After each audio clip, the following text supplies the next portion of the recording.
Bonjour à tous. Alors une petite vidéo ce soir d'information, d'un genre pour vous dire, bon c'est pas très intéressant honnêtement que finalement j'ai pas résisté, j'ai repris la connexion premium. Surtout en fait, parce que c'est vrai que c'est embêtant chaque jour de dès qu'on met le mode drive, il faut réactiver le wifi de la voiture, donc ils ont bien prévu le coup.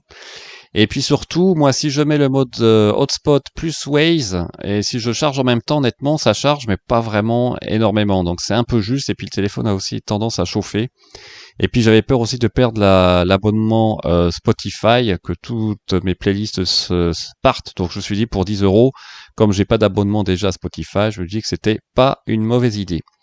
Alors aussi au niveau de la 2020.36, donc je l'ai pas encore reçu, mais j'ai eu des retours sur ma chaîne.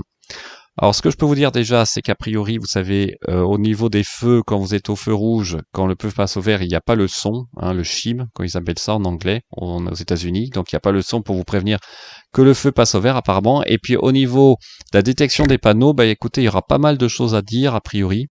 À savoir notamment à vérifier si la voiture détecte non pas que les panneaux de vitesse, mais aussi les entrées et les sorties d'agglomération, puisque s'il n'y a pas de panneau 50 par exemple, ou fin de limitation à 50 en sortie de ville, est-ce que la voiture va repasser à 80 jusqu'avant de retrouver un panneau? Donc là, je pense que ça va être vraiment une combinaison à la fois des données GPS et de la lecture des panneaux, donc il va falloir regarder ça attentivement, mais j'ai eu quelques retours comme quoi, en sortie de ville, des fois, ça restait bloqué à 30 ou à 70, puisqu'elle ne savait pas qu'en fait qu'on sortait de la ville, quoi. Donc j'ai hâte d'avoir cette mise à jour pour pouvoir faire une vidéo complète et voir ce que ça donne, sachant que les premiers modèles S, avec l'autopilote 1, si je me souviens bien, l'avaient par défaut cette reconnaissance des panneaux, puisqu'il y avait le brevet Mobileye, qu'ensuite Tesla a refusé de continuer à prendre. Ce qui fait qu'après, on n'a plus la reconnaissance des panneaux, ce qui est un peu dommage, mais j'espère que ça va quand même bien améliorer les choses, parce que c'est vrai que c'est pas très agréable là. Vous sortez de ville, vous mettez l'autopilote ou le régulateur, si c'est pas encore passé à 70-80, faut appuyer sur l'écran. Bref, c'est pas très très pratique pour quand il y a des changements de vitesse, de limite de vitesse. Alors ce que je vais montrer, c'est qu'aux États-Unis, le Smart Summum, ils ont maintenant sur l'écran du téléphone les clignotants qui s'affichent aussi quand la voiture met le clignotant pour tourner. Donc ça c'est quand même amusant.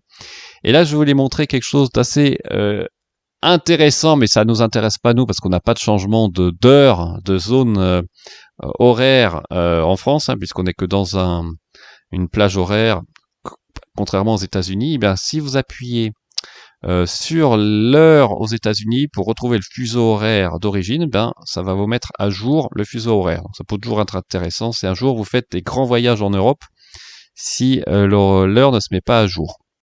Alors, autre info intéressante, mon hacker préféré a réussi à faire marcher, notamment pour les feux, le son, vous savez, avec le hardware 2.5. Donc c'est intéressant. Je ne sais pas s'il a réussi encore avec la détection des panneaux, mais comme quoi ça pourrait peut-être venir sur le hardware 2.5 aussi, ce qui serait une bonne nouvelle quand même, parce que pour l'instant c'est limité au hardware 3. Bon, je crois pas honnêtement, mais on verra bien. Et puis évidemment la grosse info de ces dernières 24 heures, c'est la communication autour de la Lucid Air, ça y est, qui a été dévoilé avec les différents prix. Donc évidemment c'est pas donné, mais bon franchement c'est une voiture intéressante. Au niveau de la finition, ça a l'air quand même super. Alors bon évidemment le prix est en conséquence, mais l'intérieur a vraiment l'air très très sympa.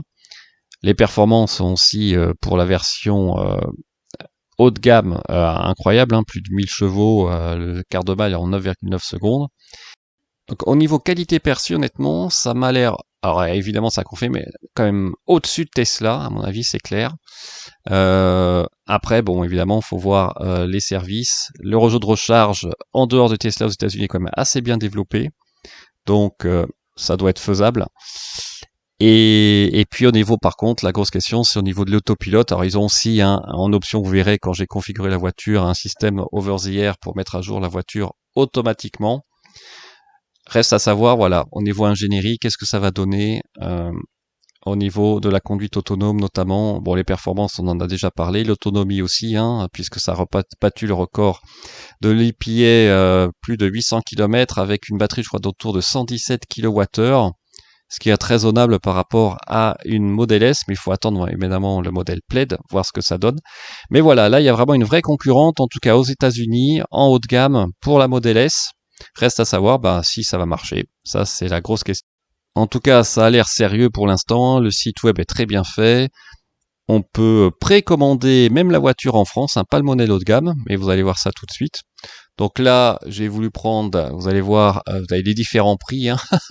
C'est quand même la version à 80 $ ne sortira que l'année prochaine. Donc là, j'ai voulu prendre la version haut de gamme. Alors vous avez quasiment tout d'intégré déjà, le batterie, performance. Là, je pouvais la configurer évidemment la couleur. Je pense que j'aurais même tourné autour de la voiture en 3D. Je vais mettre des jantes de 18 pouces. Vous avez quasiment pas d'options en fait, quasiment tout est inclus dans le haut de gamme. Et puis l'intérieur quand même, ça en jette. Reste à voir après la durabilité, mais franchement, ça a l'air vraiment assez incroyable en termes de finition. Donc vraiment curieux. A priori, elle va être produite à partir d'avril de l'année prochaine, si je me trompe pas. Donc vraiment à voir le retour et les premiers essais. Ça sent que j'ai un peu la même technique de Tesla. On commence par le très haut de gamme.